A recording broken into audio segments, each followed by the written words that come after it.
My best friend slept with my husband, and I ruined her dream wedding in front of everyone. But the satisfaction I felt watching her perfect day crumble into ash was nothing compared to the hollow ache that still lives in my chest 6 months later. I should probably start at the beginning, though that feels like peeling back layers of scar tissue that have barely begun to heal. The discovery wasn't some dramatic scene you'd see in a movie. There was no lipstick on his collar, no suspicious phone calls, no mysterious charges on credit cards. It was much more mundane and somehow infinitely more devastating. I was looking for my charger in David's nightstand drawer when I found the receipt. A hotel room, the Marriott downtown. The date was 3 weeks ago, the same day I'd been visiting my sick mother, the same day David said he was working late, the same day Sarah had canceled our lunch plans because she wasn't feeling well. The paper felt foreign in my hands, like it was made of something other than ordinary receipt paper. My fingers traced the numbers. Room 412, 2 guests, champagne service. Champagne service? Who orders champagne for a work meeting? Who orders champagne when their wife is 2 hours away taking care of her dying mother? I sat on the edge of our bed, the bed David and I had shared for 8 years, and felt something fundamental shift inside me. It wasn't anger yet. It was something colder, more surgical. Like a doctor discovering a tumor, the immediate reaction isn't to scream, it's to assess the damage. The room felt different suddenly. The framed photo of our wedding day on the dresser looked like a museum piece, something from someone else's life. The throw pillows I'd carefully arranged that morning seemed absurd, like I'd been playing house without realizing it. I called Sarah. My hands weren't shaking yet. That would come later. My voice sounded normal, almost cheerful.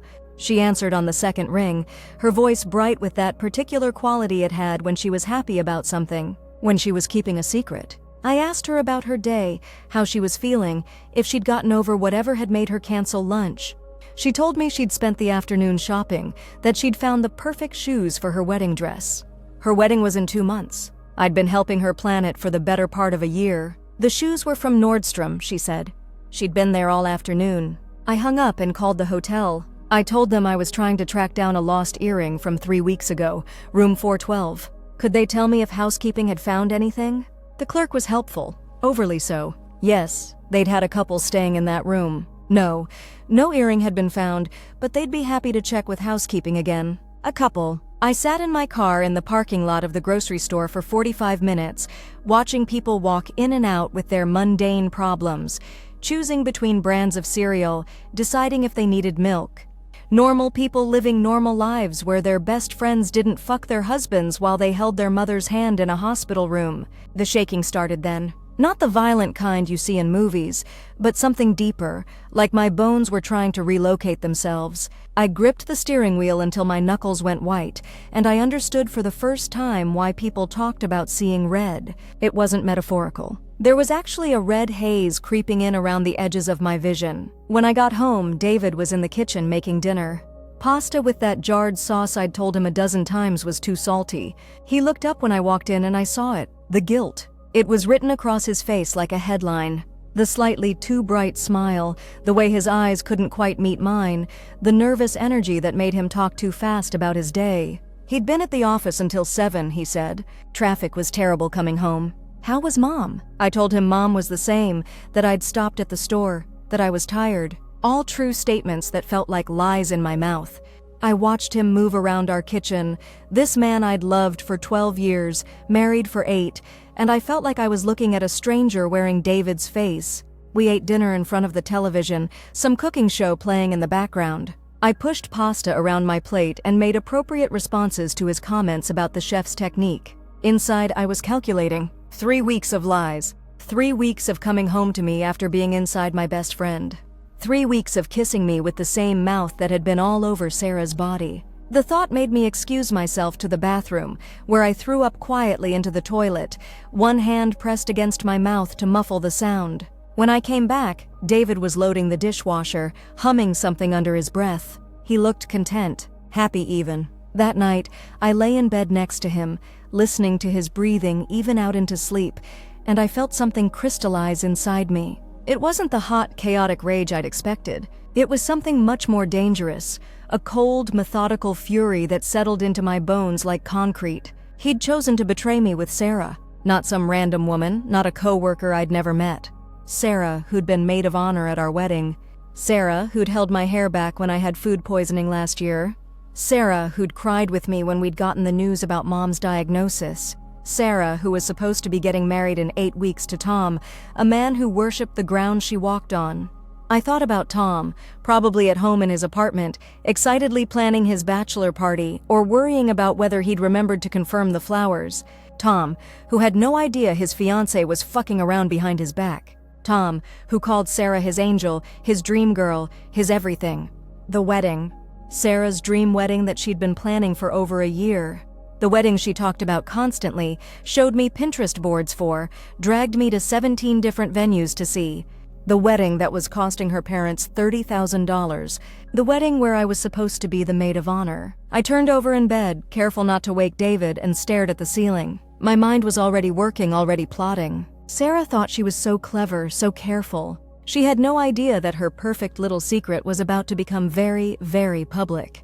The next morning, I called in sick to work. David left for the office with a kiss on my forehead and a promise to pick up dinner on his way home. I waited until his car disappeared around the corner, then I got dressed and drove to the hotel. The desk clerk was different from the one I'd spoken to on the phone, but she was equally helpful. I spun a story about planning a surprise anniversary party for friends who'd stayed there recently. Could she tell me about the champagne service they'd ordered? What kind of flowers had been in the room? I wanted to recreate the romantic atmosphere. Room 412 was one of their junior suites, she told me. The champagne had been Dom Perignon. There had been rose petals on the bed, a special package they offered for romantic getaways. The couple had checked in around 2 and stayed until 6, 4 hours.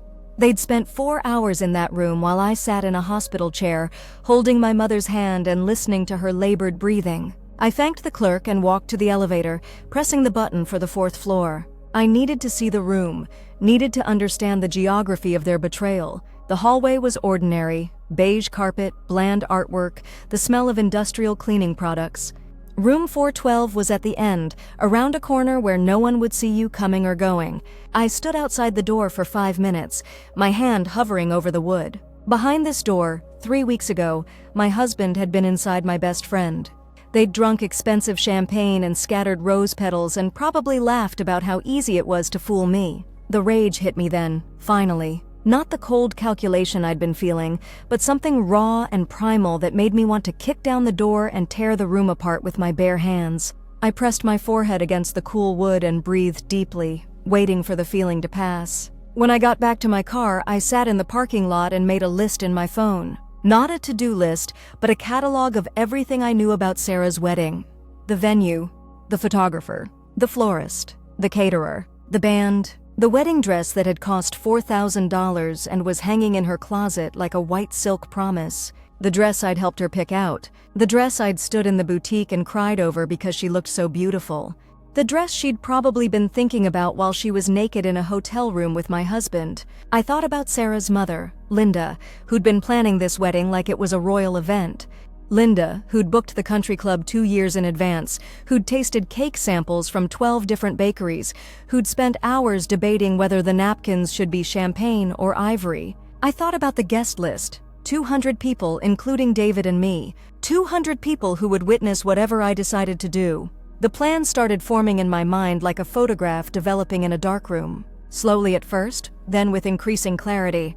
It was elegant in its simplicity, devastating in its execution. It would require patience, precision, and a level of calculated cruelty I didn't know I possessed. But as I sat in that parking lot staring at the hotel where my marriage had been murdered, I discovered I possessed all of those things in abundance. Over the next week, I became a different person. Not on the outside, I still made dinner, still kissed David goodbye in the morning, still answered Sarah's excited texts about wedding details. But inside, I was someone else entirely. Someone colder, more focused, more dangerous. I started documenting everything. Every lie David told, every story that didn't match up, every time he was late coming home. I installed a tracking app on his phone while he was in the shower, telling myself it was for his own safety. The app showed me everything: where he went, how long he stayed, who he called. The pattern was clear. Every Tuesday and Thursday, he left the office early and drove to Sarah's apartment. He'd stay for 2 to 3 hours, then go back to work to establish his alibi. On Thursdays, Sarah would text me around the same time, usually with some excuse about running errands or having a headache. I started following them, keeping my distance, taking photos, not because I needed more evidence, I had plenty of that, but because I needed to understand the scope of their betrayal. I needed to see how they looked at each other, how they moved together, how comfortable they'd become with their deception.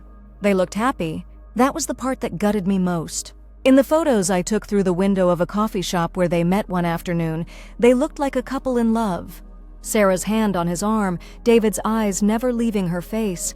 They looked the way David and I used to look, back when we were new, back when everything was possible. I printed the photos and kept them in a folder in my desk drawer at work. Sometimes I'd take them out and study them, trying to understand when everything had gone wrong. When had David stopped looking at me like that? When had Sarah decided that our friendship was worth less than whatever she was getting from him? The wedding preparations continued around me like an elaborate performance.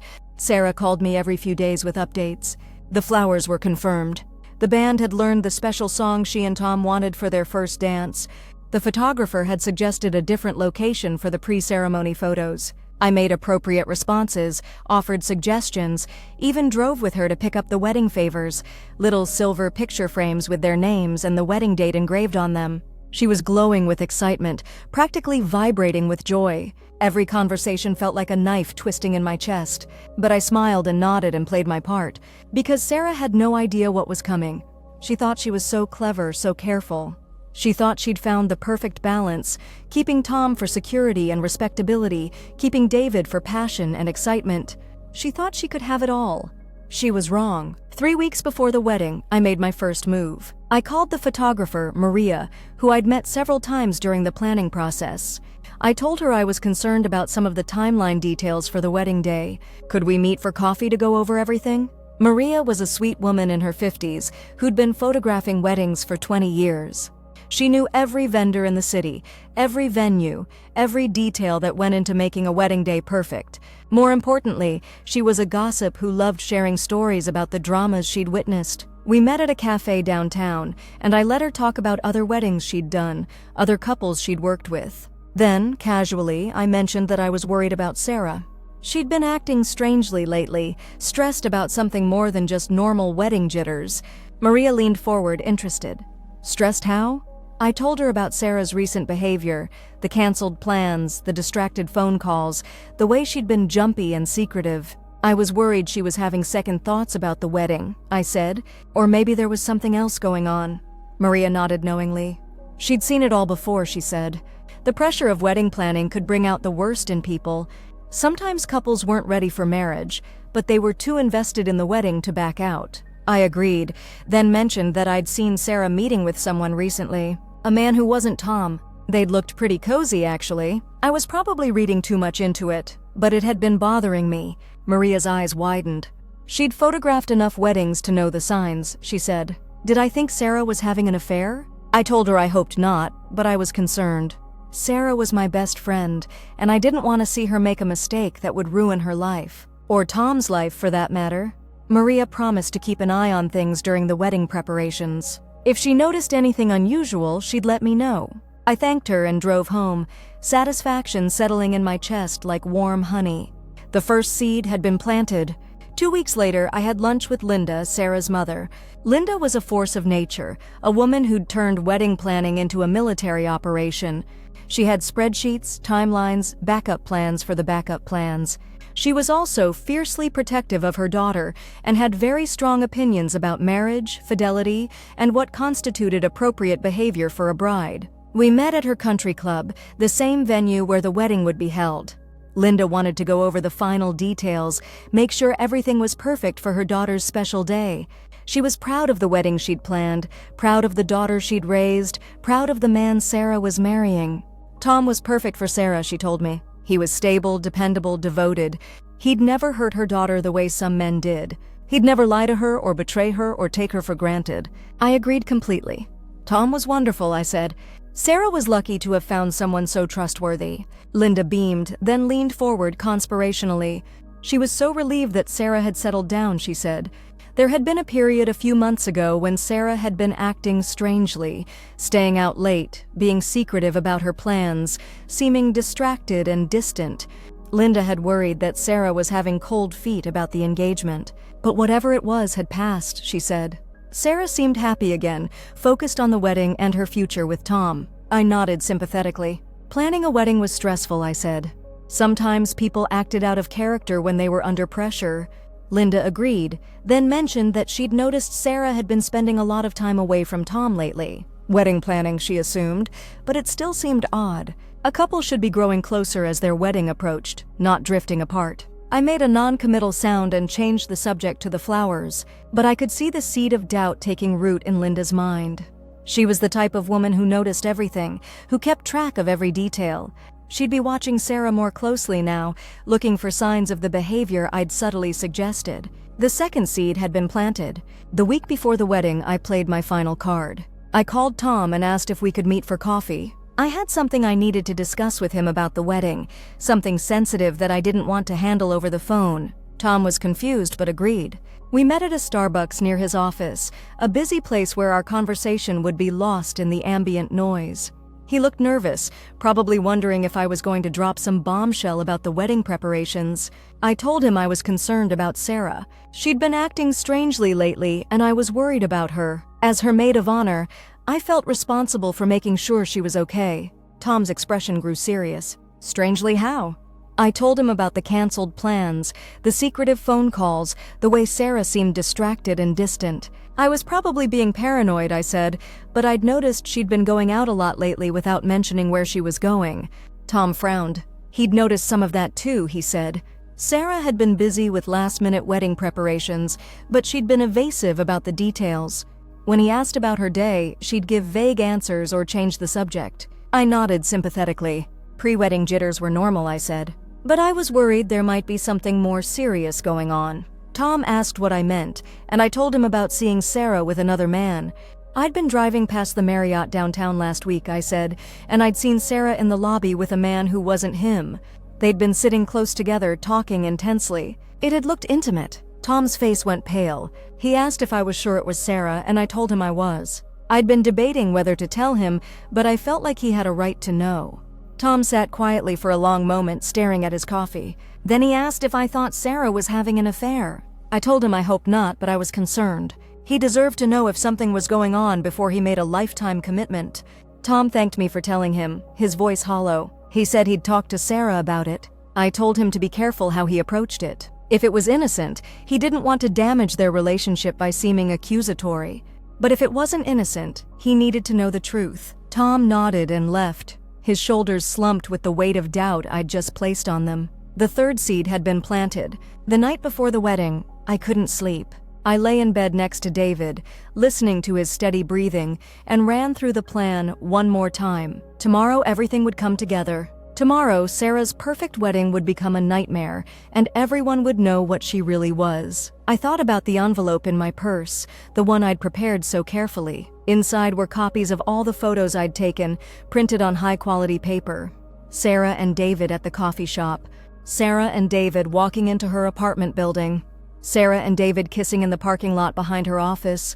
At the bottom of the stack was the hotel receipt, along with a copy of the room service bill I'd obtained through a contact who worked in the hotel's billing department. Champagne, rose petals, 4 hours of betrayal documented in black and white. I'd written a note to accompany the photos. Simple, direct, devastating. Tom, I'm sorry you had to find out this way.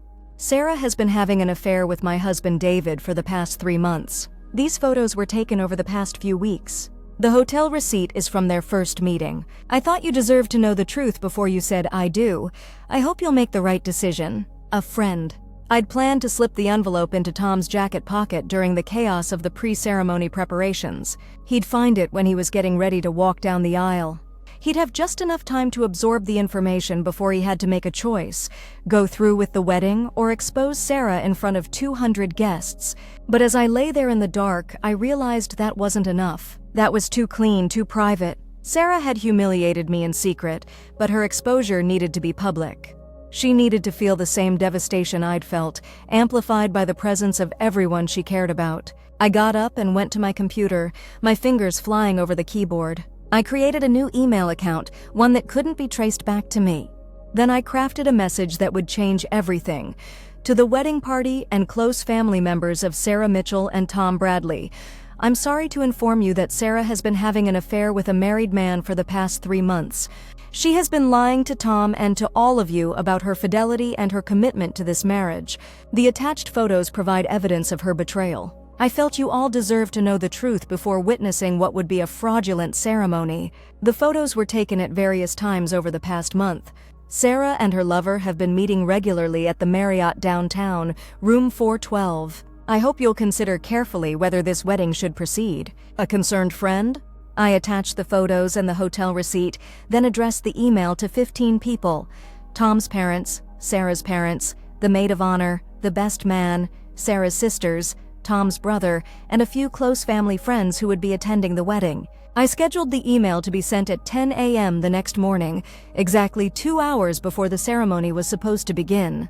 2 hours for the information to spread, for the phone calls to start, for the careful facade Sarah had built to crumble completely. My finger hovered over the send button. Once I pressed it, there would be no going back. Sarah's life would be destroyed, her reputation ruined, her relationship with her family damaged forever. Tom would be humiliated, his trust shattered, his future plans obliterated. But then I thought about the look on David's face when he'd lied to me about working late. I thought about Sarah's excited voice when she'd told me about finding the perfect shoes for her wedding dress. I thought about all the times I'd helped her plan this wedding, all the hours I'd spent listening to her dreams and fears and hopes for the future. She'd been planning to betray Tom at the altar, just like she'd been betraying me for months. She'd been planning to start her marriage with a lie, to build her future on a foundation of deception. She deserved everything that was coming to her. I pressed send. The morning of the wedding, I woke up early and checked my phone obsessively. The email had been delivered at exactly 10 a.m., and by 10:30, my anonymous email account had received several responses. Tom's mother demanding to know who had sent the photos, Sarah's sister asking if this was some kind of sick joke, the maid of honor wondering if she should call the police. But the response that mattered most came at 11:15 a.m. from Tom himself. Who are you? Why are you doing this? These photos. Is this real? Please tell me this isn't real. I didn't respond. I showered and got dressed in the navy blue dress I'd bought for the wedding, the one Sarah had helped me pick out. I did my makeup carefully, made sure my hair was perfect. I wanted to look beautiful when I watched her world burn. David was getting ready in the bathroom, humming while he shaved. He was in a good mood, probably looking forward to seeing Sarah at the wedding. He had no idea that in less than an hour, everything would be different. My phone started ringing at 11:30. Sarah's number. I let it go to voicemail. She called again immediately, then again. On the 4th call, I answered. Her voice was hysterical, barely coherent. She was crying so hard I could barely understand her words. Someone had sent photos. Horrible photos that weren't real. Someone was trying to ruin her wedding day. She needed me to come to the bridal suite at the country club right away. She needed me to help her figure out who was doing this to her. I told her I was on my way, my voice calm and concerned. I hung up and finished getting ready, taking my time with my lipstick. Sarah could wait. She'd waited this long to tell me the truth about her affair. She could wait a little longer for my help. David was ready to go, adjusting his tie in the mirror. He looked handsome in his suit, the same suit he'd worn to our wedding 8 years ago. I wondered if he remembered that, or if he was too focused on seeing Sarah to think about the past. We drove to the country club in silence. David seemed lost in thought, probably wondering why I was being so quiet. I stared out the window at the perfect spring day, the kind of day that was made for weddings. The irony wasn't lost on me. The parking lot was chaos. Cars were parked haphazardly. People were standing in small groups talking intensely on their phones. I could see the wedding party gathered near the entrance, their faces grave. The bride's side and groom's side seemed to be having separate conversations, like opposing armies gathering for battle. David parked and we got out, walking toward the entrance. I could see Tom standing near the door, still in his regular clothes, his face pale and drawn. His best man was next to him, holding what looked like a manila envelope. Sarah's mother came rushing toward us, her face flushed and her eyes wild. She grabbed my arm and pulled me aside. Someone had sent horrible photos of Sarah, she said. Lies, all lies. Someone was trying to destroy her daughter's wedding day. She needed me to talk to Sarah to help her figure out who would do such a thing. I told her I'd go to Sarah right away. Linda led me toward the bridal suite, talking rapidly about calling the police and suing whoever was responsible. The photos were obviously fake, she said. Sarah would never do something like that. She was a good girl, a faithful girl. The bridal suite was in chaos. Sarah was sitting on a couch in her wedding dress, the $4,000 dress she'd been so excited about. Her makeup was ruined, mascara streaking down her cheeks. Her hair, which had taken 3 hours to style, was disheveled from her hands running through it. She looked up when I walked in, and I saw the exact moment she realized I knew. Her eyes widened, and for a split second her face went completely blank. Then she launched herself at me, grabbing my arms. She was babbling, words tumbling over each other. The photos were fake. Someone had doctored them. She'd never been to that hotel. She'd never cheat on Tom. She loved Tom. She was marrying Tom in 45 minutes. I let her talk, watching her performance with detached interest.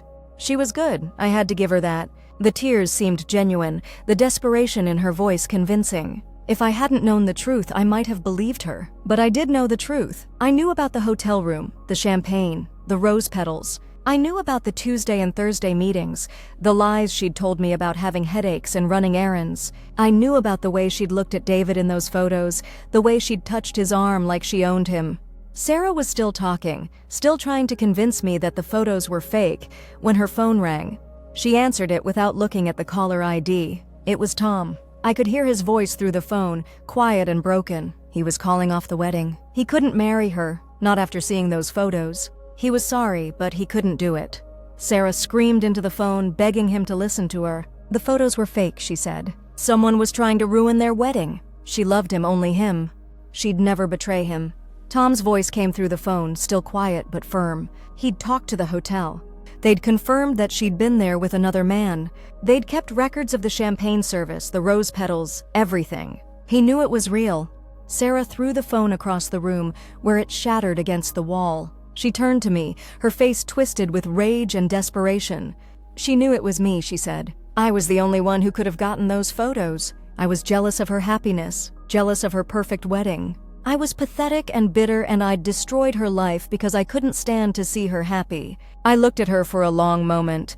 This woman who'd been my best friend for 15 years. This woman who'd stood beside me at my wedding, who'd helped me through my mother's illness, who'd celebrated my victories and comforted me through my failures. This woman who'd been fucking my husband for 3 months while helping me plan her wedding. When I finally spoke, my voice was calm and level. I told her I knew about David. I knew about the hotel room, the Tuesday and Thursday meetings, the lies she'd been telling Tom and me. I knew about everything. Sarah's face went white. She started to deny it, but I cut her off. I told her about the tracking app on David's phone, the photos I'd taken, the hotel receipt I'd found. I told her about the conversations I'd had with Maria, Linda, and Tom. I told her how I'd carefully planted seeds of doubt, how I'd orchestrated the perfect moment for her exposure. Sarah stared at me in horror. She asked how I could do this to her. We were supposed to be best friends. How could I destroy her life like this? I told her she'd destroyed my life first. She'd destroyed my marriage, my trust, my ability to believe in the people I loved. She'd done it in secret, behind my back, while pretending to be my friend and accepting my help with her wedding. Sarah was crying again, but the tears looked different now. Less desperate, more defeated. She knew it was over. Her perfect wedding was ruined. Her relationship with Tom was destroyed. Her reputation was in tatters. I told her I was leaving. I had nothing more to say to her. As I walked toward the door, Sarah called after me.